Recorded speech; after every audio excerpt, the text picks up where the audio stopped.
In this video I'm going to be talking about the concept of market structure, and that is the idea that there are ideally four types of industrial or market structures into which firms belong. And so the economist can take any firm and ideally be able to place them in one of these four structures. The first being pure competition, sometimes called perfect competition, monopoly, monopolistic competition, and oligopoly. And some of these have similar characteristics to one another.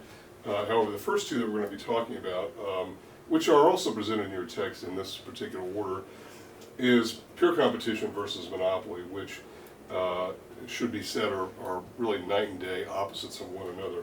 A lot of the attributes of firms in pure competition are quite different than those in monopolistic industries. And then there's a hybrid of the two, of the first two, ironically perhaps, because these two are so opposite, and it's called monopolistic competition. And the text is relatively straightforward as to what that is. It's basically for the period of time in which a firm is able to command a monopoly-like price, that it has something like that monopoly power. And I'll talk a bit more about monopolies in subsequent videos.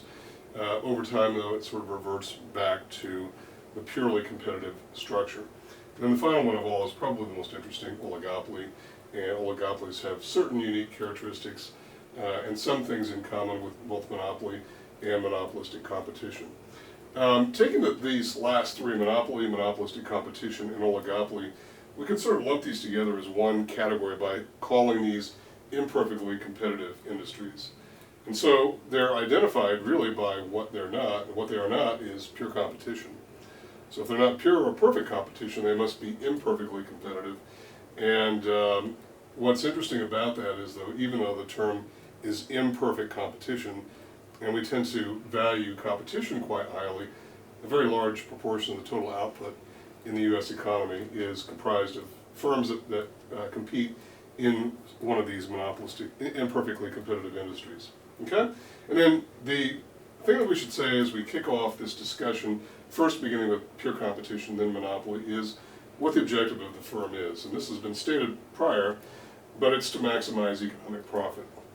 As I mentioned in an earlier video, in finance courses you might also have an additional objective that's given to management of firms, and that's to increase the value of the firm, the market value of the firm. That's not really so much our particular approach here. We're more interested in what is the firm doing over time to maximize economic profit. And there's a point at which we identify this point of maximum economic profit, and that's the output level at which pi is maximized, pi being the symbol for profit, economic profit, where that point is maximized. In other words, what is the output level that maximizes the profit for the firm? And we identify that by a very important relationship. It's the point where marginal revenue equals marginal cost. Marginal revenue simply being defined as incremental revenue.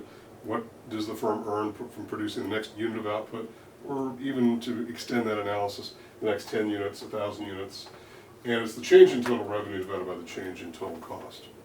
I'm sorry, change in quantity, that's right. It's change in total revenue divided by the change in quantity. My mistake. Change in total revenue divided by the change in quantity. And this is matched up against the marginal cost, which we've already had a look at before. Marginal revenue, not so much, but marginal cost we have. And the marginal cost function is simply defined as the change in total cost divided by the change in quantity. And you might recall from a previous video and in your textbook that it has sort of a swoosh, upward sloping relationship between the dollar amount of cost and the amount of output. And so as a result, the marginal cost curve is upward sloping.